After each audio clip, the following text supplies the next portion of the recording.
Hi everyone, I'm Jenny Hutchinson from the Hyde Collection, and today I'm presenting another creative activity to inspire ideas for our current Hyde Creative Challenge. Our Hyde Creative Challenge is a creative activity where you can participate by submitting creative works that could be visual, something through written means, performance, music, dance, whatever you got. Please submit it. Just make sure it's inspired by our permanent collection artwork, Homage to the Square Moonstone by Josef Albers in some way.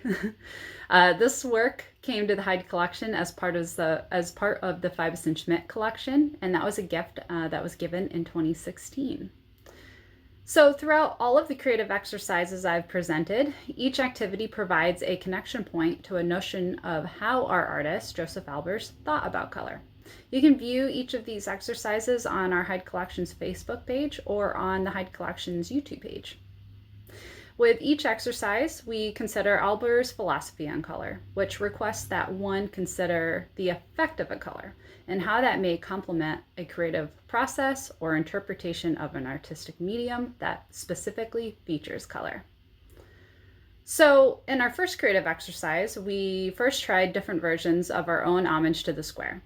We found through the exercise how different combinations of color could provide different meanings.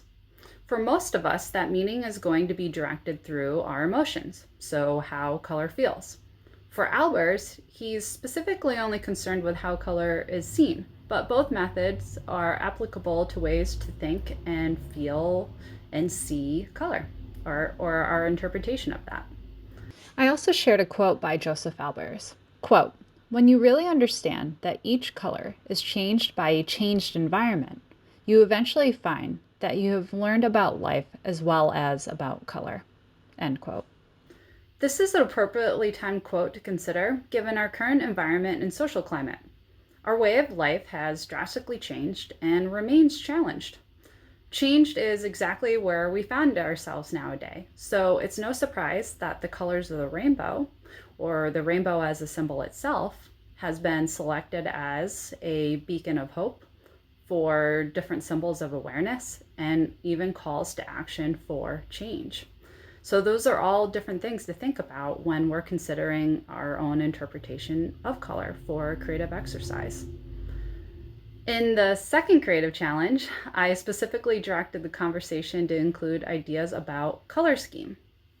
Color scheme is how combinations of color can be found through the structure of a color wheel, and when arranged can cause feelings of harmony, discord, or contrast.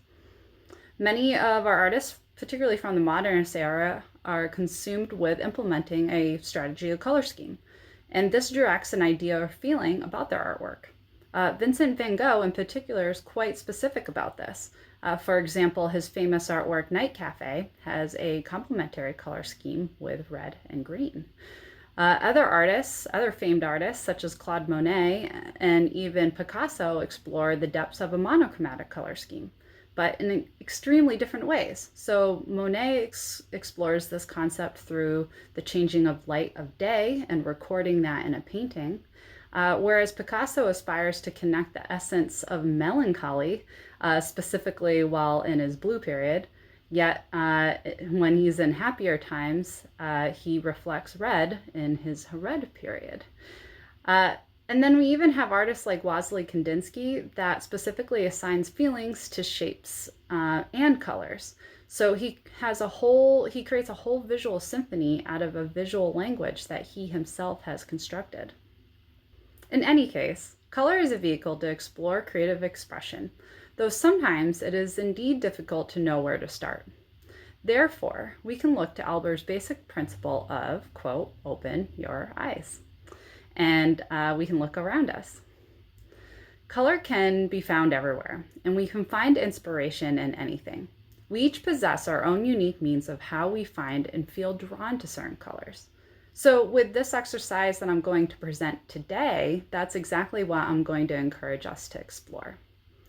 For today's creative exercise, you only need a means of taking a photograph, which for many of us, that will likely involve our cell phone. That's how I did a lot of my images and do nowadays.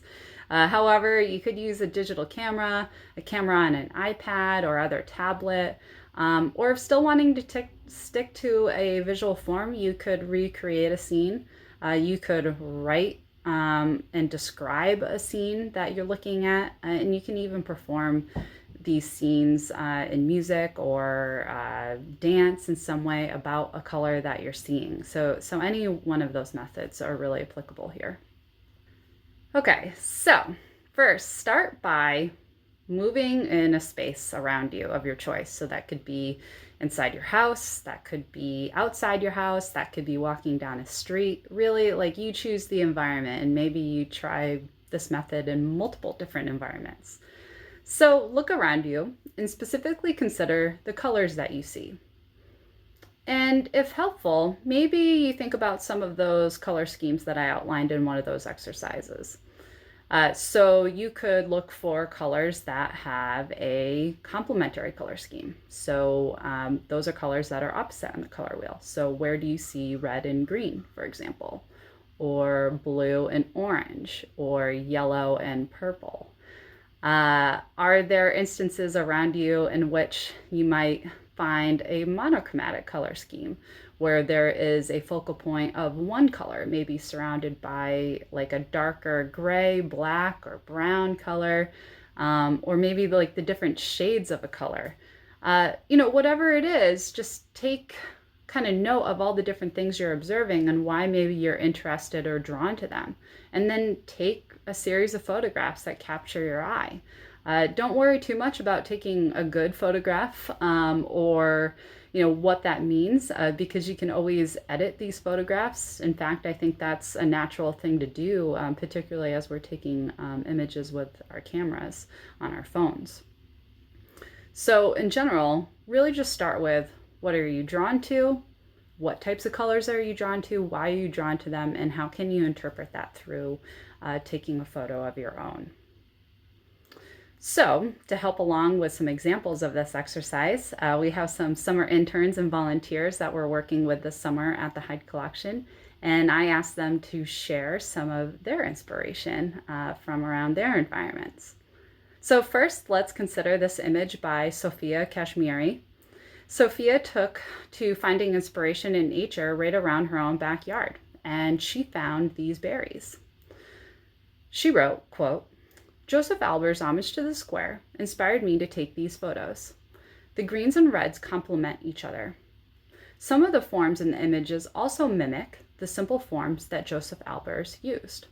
When I was searching for subjects, I primarily looked for simple forms found in nature," end quote. So we have two examples here of images that Sophia took, and then she's kind of cropped in one of those images.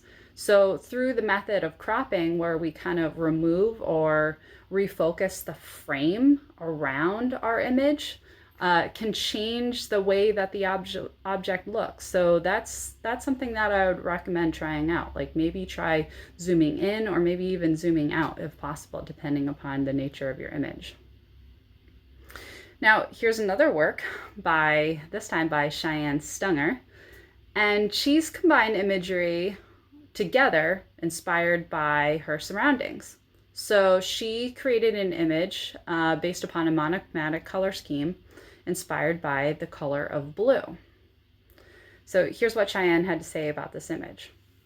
Quote, "The square I created features 3 different photos showing the textures of a building, and the colors range from white to cobalt. Blue has always been one of my favorite colors because it reminds me of the ocean, sky, and distant mountains. Additionally, I find this color to be calming and representative of wisdom and inspiration. Therefore, I searched for where this color was in my surroundings. All of the photos I took come from locations near or on our door to our home, which I found rather poetic, given the combination of my color choice and symbolism surrounding an entranceway or home as being welcoming," end quote. So Cheyenne here took a couple different images, and then she formatted them into this new scene. I'm not sure what computer program she used or if this was something through her phone, but through a editing software or some type of kind of artistic application, this is something that you could do with your images. Next, let's look at an image of kind of what I found. So I often go on some kayaking adventures, late this time of year in particular. We're trying to get out there and get out on the water, as many of us are. And I often find myself drawn to the glassy surface of the water that can only be found at the quietest times of day. So either very early in the morning or very late at night, late in the evening before people get out on the water and after people have left the water. So if I shoot the imagery just right and I crop the images just so, I can bend a very textured and dimensional reality to become a very flattened surface that's all about color. And it kind of brings to question for me this kind of question of reality in a way, very loosely. The illusion of the mirrored surface of the water provides a window to a possible other reality, and one can lose themselves in that reflection and refocus their eyes on that view, or they can reconsider what lies just beneath the surface. I personally really enjoy rethinking about how these natural spaces can be reinterpreted to become more abstract scenes. So there you go. There's a couple different ways in which you could be using photographic imagery inspired by some of the concepts of Josef Albers. But really it just begins with going out in your environment and finding color that you're drawn to, and then considering why you're drawn to it. And then interpreting that into whatever artistic resource is most comfortable for you to use. So it could be through a photographic activity as we've outlined today, but it could also be in written word or some other artistic medium, either paint or drawing materials. People could be performing these things. That could be interpreted through an actual performance or music. Whatever it is that you feel inspired to create with, please feel free to submit your own interpretation of this challenge. So that's all that I have for you right now, and we're looking forward to seeing what everyone comes up with, and we'll all see you soon. Just remember to put, when you create your post, to put Hyde Creative Challenge next to each of your posts. All right, bye.